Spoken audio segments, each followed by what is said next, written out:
Peralihan kekuasaan dari Presiden Soekarno pada Presiden Soeharto diiringi kematian ratusan ribu orang.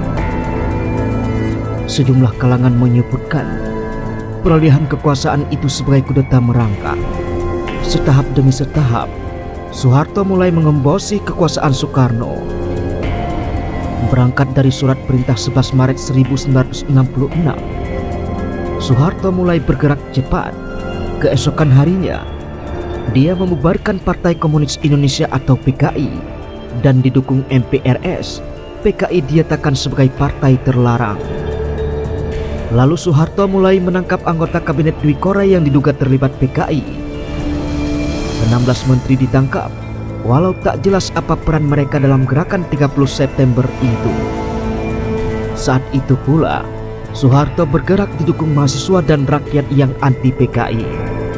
Puncaknya, 7 Maret 1967, MPRS bersidang untuk mencabut mandat Presiden Soekarno, kemudian melantik Soeharto sebagai pejabat presiden. Proses pengambil alihan kekuasaan antar rezim biasa terjadi, tapi yang menyakitkan, Soeharto kemudian memperlakukan Soekarno sebagai pesakitan. Sungguh rasanya tidak adil seorang proklamator yang berjasa besar diperlakukan demikian. Nah, berikut dosa-dosa Soeharto pada Soekarno. Menjadikan Soekarno tahanan rumah. Soeharto menahan Soekarno di Wisma Yaso Jalan Gatot Subroto, Jakarta. Rumah ini dulunya adalah kediaman salah satu istri Soekarno, yaitu Ratna Sari Dewi. Di tahanan itu, Soeharto melarang Soekarno menemui tamu. Dia diasingkan dari dunia luar. Belakangan pemerintah Orde Baru juga melarang Soekarno membaca koran, mendengarkan radio, dan menonton televisi. Akibat pengasingan ini, Soekarno mulai pikun. Sejumlah saksi menyebutkan Soekarno kerap bicara sendiri. Dia kemudian sakit dan akhirnya meninggal. Jauhkan Soekarno dari orang-orang dekatnya. Soeharto melarang semua orang yang menjenguk Soekarno, termasuk keluarga dekatnya. Ada pengawal kesayangan Soekarno yang akhirnya juga dipenjara oleh Soeharto. AKBP Mangil Martowijoyo mungkin adalah perwira polisi yang paling disayang Soekarno.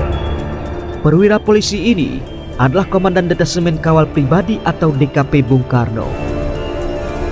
Mangil mendampingi Soekarno mulai dari detik proklamasi, hijrah ke Yogyakarta, hingga melindungi Soekarno dari ancaman granat dan penembakan. Pada tahun 1967, Mangil tak membiarkan konvoi Soekarno dihadang tentara RPKAD. Dia adu gertak dengan perwira RPKAD, sementara anak buahnya kokang senjata melindungi Soekarno. Setelah peristiwa itu, Soeharto kemudian membubarkan DKP. Mangil pun terpaksa meninggalkan Soekarno. Membiarkan penyakit Soekarno. Selama menjadi tahanan politik, kondisi Soekarno semakin memburuk. Dia menderita penyakit ginjal dan rematik. Pemerintah Orde Baru tak pernah memperlakukan Soekarno sebagai mantan pemimpin besar. Mereka memperlakukan Soekarno seperti penjahat politik yang berseberangan dengan penguasa. Pada tahun 1969, saat Soekarno menghadiri pernikahan Rahmawati, itulah kala pertama dia bisa keluar dari tahanan rumah. Dengan pengawalan ketat, Soekarno bisa hadir. Saat itu, hampir semua hadirin menangis melihat Soekarno yang tampak lemah, wajahnya bengkak-bengkak dan kondisi fisiknya sangat menurun. Tolak lokasi makam Soekarno. Soekarno pernah berpesan ingin dimakamkan di kawasan Batu Tulis, Bogor. Di tengah hamparan sawah, pegunungan dan gemercik air sungai. Tapi Soeharto merasa terlalu berbahaya jika makam Soekarno terlalu dekat dengan Jakarta. Soeharto memindahkan lokasi penguburan ke Blitar, Jawa Timur. Alasan Soeharto, Soekarno sangat dekat dengan ibunya dulu di Blitar. Protes sejumlah keluarga Soekarno tak didengar Soeharto. Ternyata Orde Baru masih khawatir dengan karisma pemimpin besar revolusi ini. Habisi Soekarnois. Orde Baru memandang Soekarnois atau pengagum ajaran Bung Karno sama berbahayanya dengan Partai Komunis Indonesia. Maka saat pembunuhan itu, seringkali para algojo tak ambil pusing apakah target mereka Soekarnois atau komunis. Jika mau melawan, sebenarnya massa pendukung Soekarno masih banyak, begitu pula tentara loyalis Soekarno. Setidaknya ada Angkatan Udara, KKO atau sekarang yang disebut dengan Marinir, Divisi Siliwangi dan Brawijaya yang loyal padanya. Akan tetapi, Soekarno memilih mengalah walau diperlakukan seperti tawanan. Soekarno tidak ingin lagi banjir darah di Indonesia. Ketua Badan Pengurus Setara Institut Hendardi merilis catatan tentang Soeharto. Dia menuturkan, ada yang perlu diingat lagi oleh publik. Glorifikasi nama Soeharto perlu ditandingkan dengan pendapat berbeda dan dilengkapi dengan sejumlah informasi agar kita tidak terperangkap dalam kultus pribadi. Menurut dia, Soeharto hanya tinggal pelajaran saja. Pertama yang harus diingat adalah bagaimana bisa meraih gelar sekaligus dalam militer, yakni Panglima Angkatan Darat, Pangkostrat, kemudian Panglima Komando Operasi Pemulihan Keamanan dan Ketertiban atau Popkamtib di tahun 1965. Kebesaran Soeharto adalah sukses memborong 3 jabatan Panglima Militer sekaligus hanya dalam 2 minggu saja. Begitulah jelas Hendardi.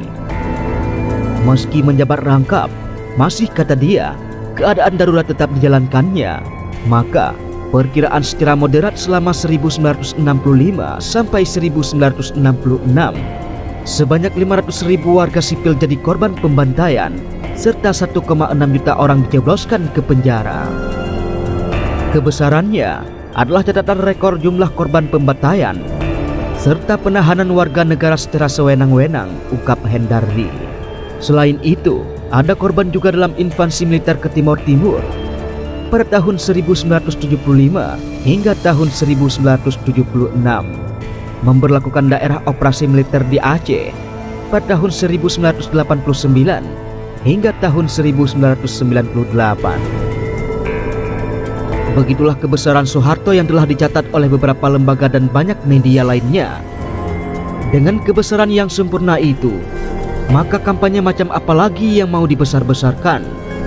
Hasil berbagai studi ini dapat menjadi pelajaran bagi generasi milenial yang mau belajar Soeharto, pungkas Hendardi.